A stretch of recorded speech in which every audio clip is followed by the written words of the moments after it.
Hi, King Dan here. This video is called Vision 2020, Blindfolds to Constitutional Slavery. So, a little introduction. Vision 2020, it must be important. It's a very large family-fed campaign that's been going on for several years, and it's supposed to rally the troops to bring Cheonguguk by 2020, which is only a couple years away. But what are actually the values they wish to see implemented, and we see this through their constitution. The context for Cheonguguk and Providence is that in the Old Testament, God worked through the Jewish people to found the Israel nation. And then through Christianity, the United States of America was ultimately created. So the completed testament, it would be natural to lead to the completion of Cheonguguk, which is the kingdom of heaven, a literal nation here on earth. The material I use for this presentation and video is based on the family-fed and sanctuary constitutions for Cheonguguk. Most of it was actually done back in 2016. I've actually updated it a little bit as I went through this and remade these videos. Gideon, Misha, and I made some videos back then, and we actually lost them by mistake. So if you happen to have them, you downloaded them for any reason, please let me know, and I'll be happy to see them just to save them. As you're reading through and just watching this video, just keep in mind they can change this family-fed constitution anytime they feel like it.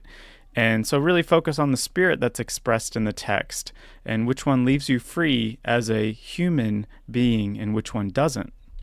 So the first one, human rights. In family-fed, the rights, civil rights, are granted by the Constitution, and in sanctuary's Constitution, it's respected by the Constitution.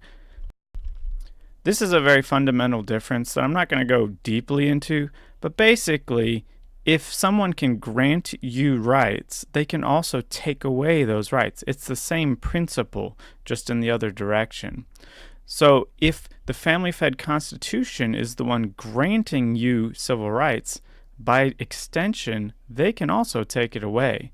However, if God is the one granting you civil rights as what's respected by the sanctuary constitution, then only God can take that away. No other man on earth can take that civil rights away from you.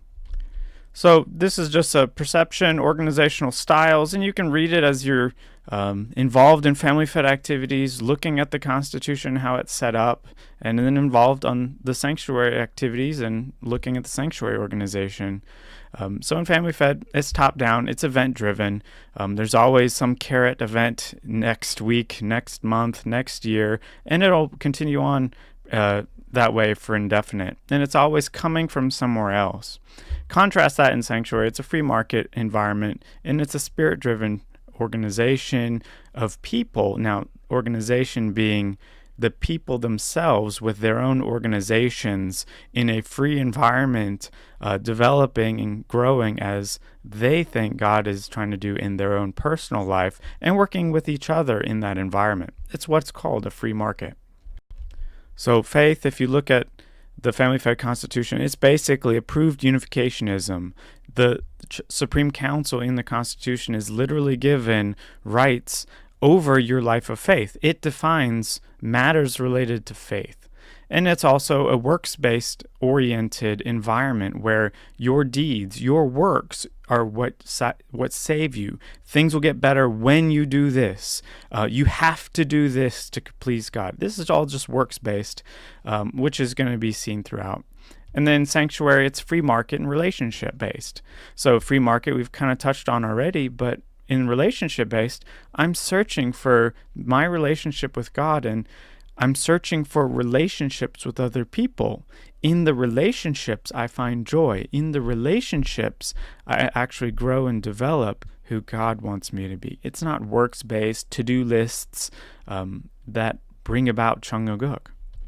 All right, language, family-fed and sanctuary. In family-fed, the language is written to be the Korean language because that was obviously what Father spoke. In sanctuary, language isn't defined and it's up to the free market. I give credit to Family Fed for pretending to live up to the divine principle, where in the principle it actually says Korean is the official language. But if you think about it, this is indoctrination of the Korean language into all societies of the world. You're not free to choose Korean. You're basically threatened at the barrel of a government gun to learn Korean because that's the free language, or that's the language of the Lord of the Second Advent. Contrast that in Sanctuary.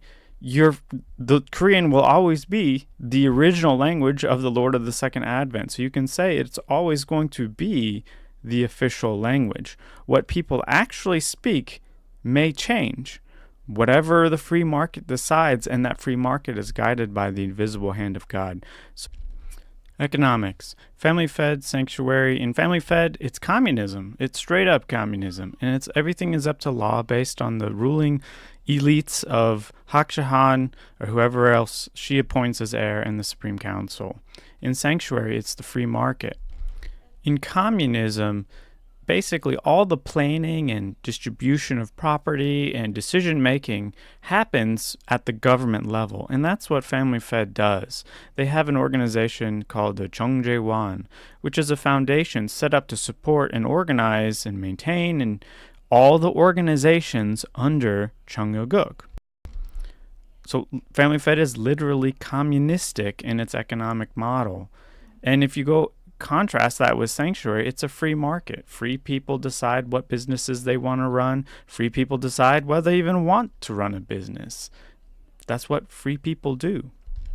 Welfare. So in Family Fed, as you can imagine, it's state-run and everything's up to law, whereas in Sanctuary, it's the free market.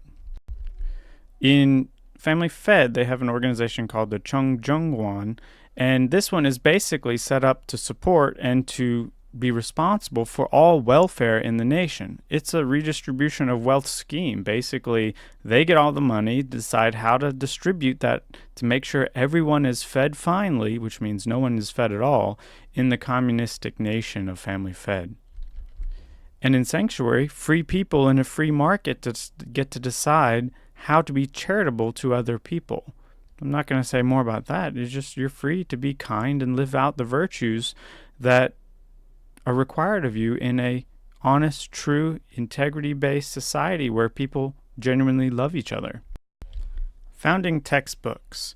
In Family Fed, we've got the Cheongsonggyung, Chambomyeokgyung, and the peace messages. And over on the Sanctuary side, we've got the Old Testament, New Testament, and Completed Testament, which if you kind of have a little bit of sermon on the Completed Testament, it's the 8 great textbooks.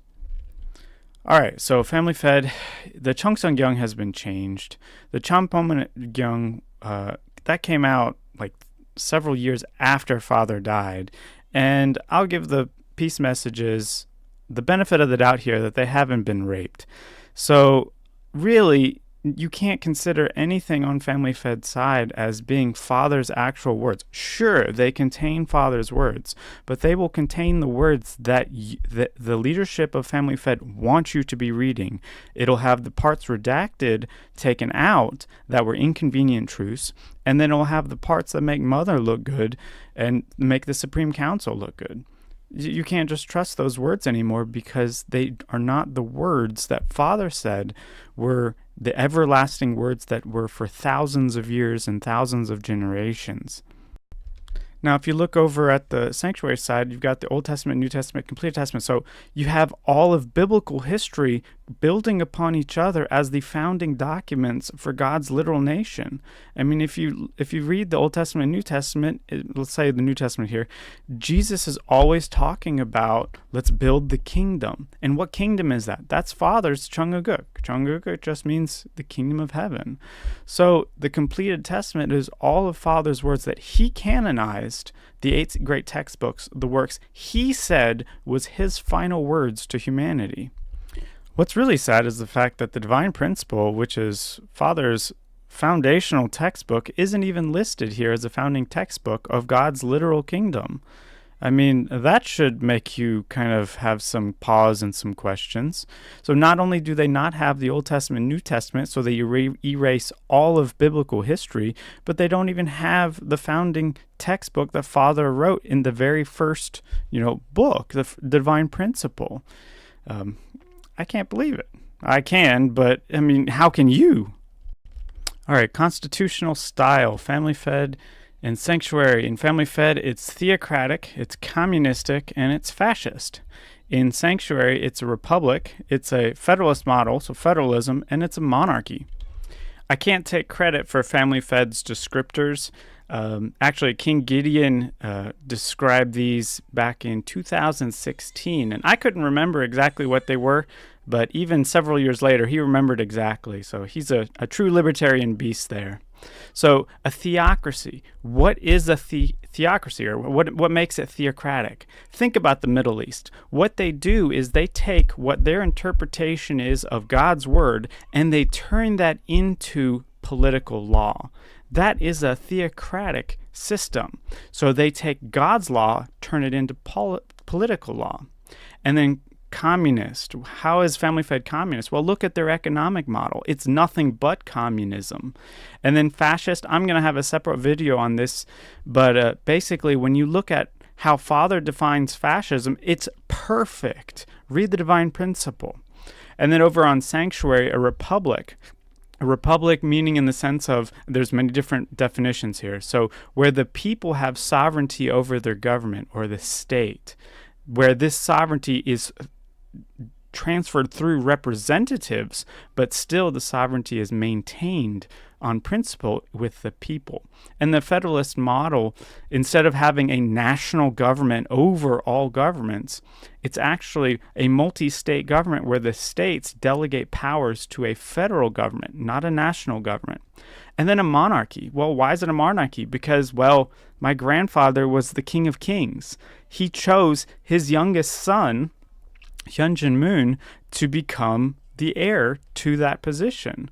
So that's a transfer of power to another king. If you are the son of a king, that makes you what? A king. But in Cheongguk, every citizen has the rights of kings. Every citizen is a co-heir with Christ, where no one is under Hyunjin. We're all walking in following our conscience, seeking out God in our own life, just as Hyunjin is himself. All right, branches of government. Family Fed versus Sanctuary. In Family Fed, they've got an executive, legislative, judicial, foundation, and media branches as official branches of the Cheongguk government. And in Sanctuary, it models the U.S., the legislative, judicial, and executive branch. In the divine principle, it actually says that the model of an ideal society is made up of three branches of government: the legislative, judicial, and the executive branch. Strike one for Family Fed. So in addition to not inheriting anything from the political history of the founding of the United States in the Family Fed executive, legislative, and judicial branches, it adds the foundation branch, which takes over all organizational stuff, and then you've got your media committee, which is just a big propaganda machine. So you might be wondering, wait, isn't there a Supreme Council in Family Fed? And isn't there a king in Sanctuary? Well, yes, but those aren't considered government branches. Remember, the government is the employees. They're in the archangelic position. So where's the position that's respecting the King of Kings? In Family Fed, basically, the Supreme Council takes the position of true parents. It has all the responsibilities and powers that true parents has. Whereas in Sanctuary, the power and the model of Father as the King of Kings does have a king over the government branches. Now, the difference is in Family Fed, the Supreme Council actually gets between you and God. It has authority over you as a citizen. Contrast that with Hyunjin or the representative king, not the King of Kings. That's only Christ. The representative king doesn't have powers over citizens. He can't violate anybody's rights. He has powers over the government branches to void their actions from violating human rights. The position of king in Sanctuary is a position of Christ, representing Christ, where you're sacrificing your life for the people. It's not a government branch. It's actually a very sacrificial place to be. Anyway, if you know anybody in the Supreme Council, you might just want to let them know that they're out of compliance with the divine principle. It clearly says there's 3 branches of government, and somewhere along the lines they must have missed Father's words. I mean, there's a lot of people with PhDs in leadership positions, supposed leadership positions, that can't figure this out, so maybe you can help them. All right, the governing body. In Family Fed, basically, it's the Supreme Council. I know I said they had a legislative branch in the previous slide, but if you actually look at its duties and what are the duties of the Supreme Council, the legislative branch is really just a puppet playing strings to the Supreme Council. And in Sanctuary, it uses the U.S. model of a Senate and House of Representatives. The Supreme Council is made up of a number of different positions. It's got a couple positions appointed by true parents, but it's largely the leaders of each of the other branches of government housed together into the Supreme Council. It's like the elite of the elite. But then even if you think about that in a simplistic sense, isn't one of those branches supposed to be the lawmaking branch? Isn't one of those branches supposed to be the judicial branch? Does anybody else see a conflict where you have one group of people, the Supreme Council, that are actually responsible for different and segregated duties that are historically in separate branches of government? So if you can be convicted of a law and if you go to court based on that, you can actually fight the law, but you're really fighting the same people. It's like they're just popping heads in different places, because ultimately everything goes back to the Supreme Council. If you look in Sanctuary, because it's following the U.S. model, it follows very similar patterns as the U.S. model. There is some differences in that the Senate and the House can expand based on population, but the Senate, the representatives are chosen by the states, and the House of Representatives are chosen based on the population of the people. So power always goes back to the people versus the Supreme Council. Governing body size. In Family Fed, the Supreme Council is a total of 13 people, and in Sanctuary, the government body size actually changes, as I mentioned. It expands or contracts based on the population.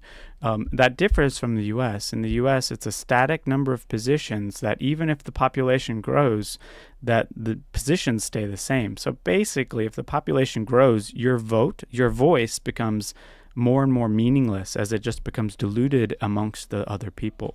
Contrast that in Sanctuary, as the population grows, it's based on, let's say, in the House of Representatives, 2,100 people. So if you have more people and it goes beyond that number, you also have more representatives.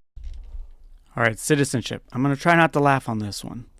In Family Fed, attendance is actually the qualification of citizenship. Read it yourself. Don't believe me. In Sanctuary, it's based on lineage. Why? Why was Adam and Eve rulers over creation? It's because they were God's children. The archangels weren't. Why in the kingdom of heaven on earth are you a citizen? It's hereditary. Because my grandfather was the King of Kings. My father is a king. We have the rights of kings because ultimately God is the King of Kings. All right, the laws expire, sunset clauses, if you will. So in Family Fed, the laws don't expire, and in Sanctuary, every 10 years, a group of laws expires. So 10 years after it was created. So in Family Fed, basically it just means over time the government's going to get more and more bloated. It'll fall just like every communistic regime in history at some point. And in Sanctuary, basically what it's doing is that every 10 years, if a group of laws expire, those politicians are going to have to be refighting over the laws that they actually want to keep. Over time, citizens are just going to get tired of fighting to do things through illegal means. They'll just go out and do it in their own life. They'll actually take responsibility. Isn't that a good thing? So, and also with the 10-year limit, laws can't be reinterpreted over the years as different laws and kind of evolve and re-evolve, and they look back and say, you know what, if we read this law in a little bit different way, then we can have more power in the governmental context. If they expire, if they have a sunset, they're gone. They have to be recreated. Standing army. Family fed, it's undefined up to law, and in sanctuary, you have the peace police, peace militia. In family fed, since it's undefined and up to law, basically, like everything else, the Supreme Council can decide what the laws are, whether you're following the laws or not, and then they can basically create an army at their will because, hey, they're in charge of everything. Now, you contrast that with sanctuary, with the peace militia. Father talked a lot about the peace militia. Now, it may seem weird for you because you're like, this is the kingdom of heaven. We're all supposed to be bubbly and joyful and singing songs from the 60s and 70s. But actually, what was the Garden of Eden? The Garden of Eden had no sin whatsoever, but it was just a place where God's children had freedom and responsibility. Now, the kingdom of heaven is the Garden of Eden.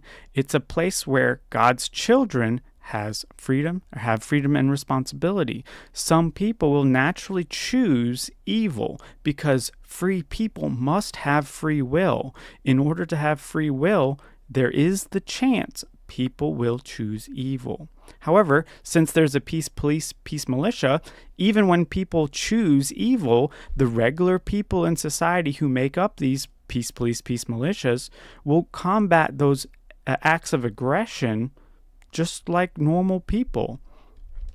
Normal people just want to have their rights restored, maybe some compensation, indemnity, but then they want to live their own life again based on their own conscience and following God's will in their life, as they see it.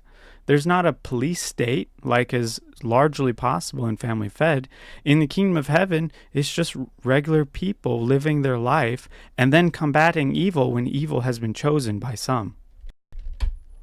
And due process. So this is a good slide to follow up the previous one. In family fed, it's undefined up to law, and in sanctuary, there is due process. When evil has supposedly been chosen, due process is the assurances that your rights actually are not violated even though you've been accused of a crime. In family fed, it's up to law. And in sanctuary, since you do have due process, even if you're accused, you're treated as innocent until proven guilty. It means you go through the court system and you have evidence, you have witnesses for and against you, and there's this process where you are treated with respect. Now, the legal traditions. In family fed, since it makes up human history and kind of debases itself from the reality of the Old Testament and the New Testament, it doesn't actually have any legal traditions at all. In sanctuary, the legal traditions are inherited from the common law traditions, which go back many, many hundreds of years. These common law traditions say, okay, yes, like due process, how do we treat people with respect as they're going through this process? How do we respect their rights in this process? And then common law is basically saying in the court system, we have this evolution as technology, as society grows and develops.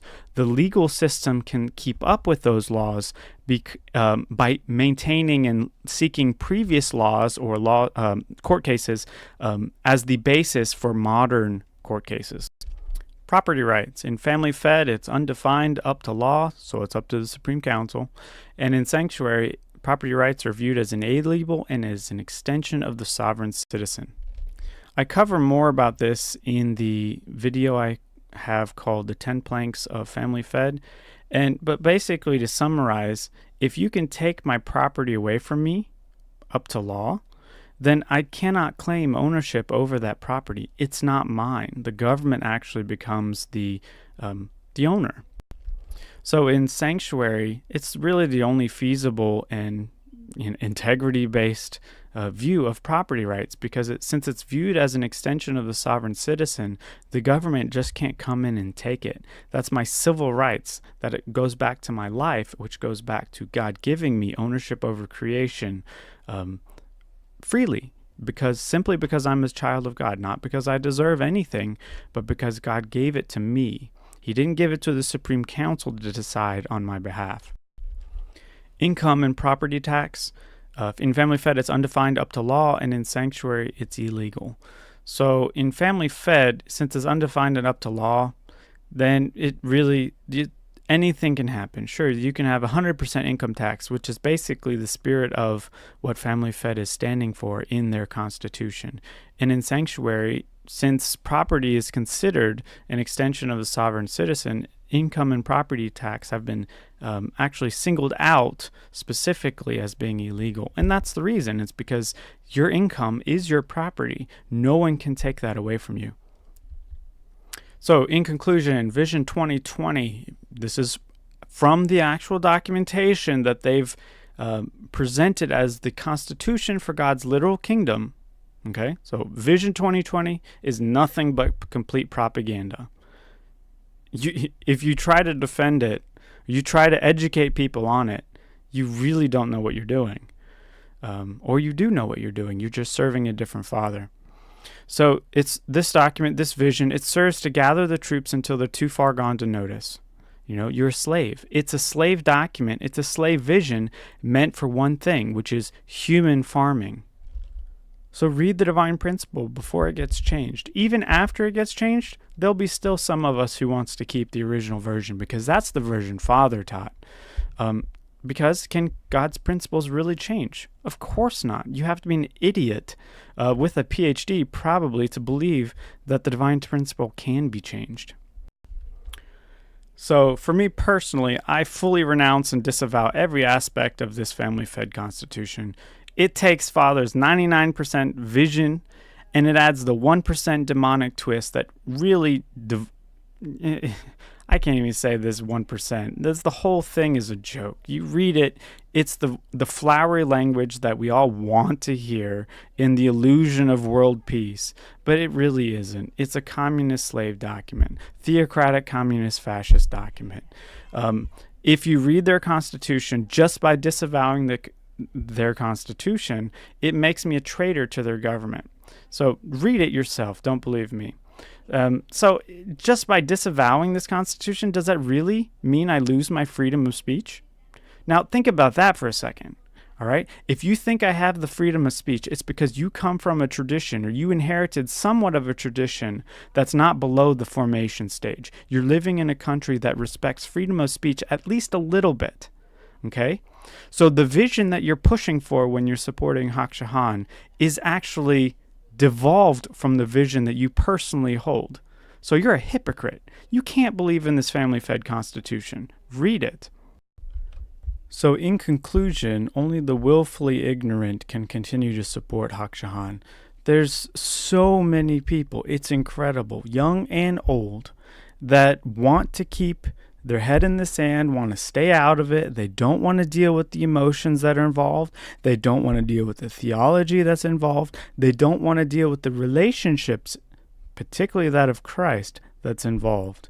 But the futures could not be more clear. One is literally demonic, and one is God's kingdom.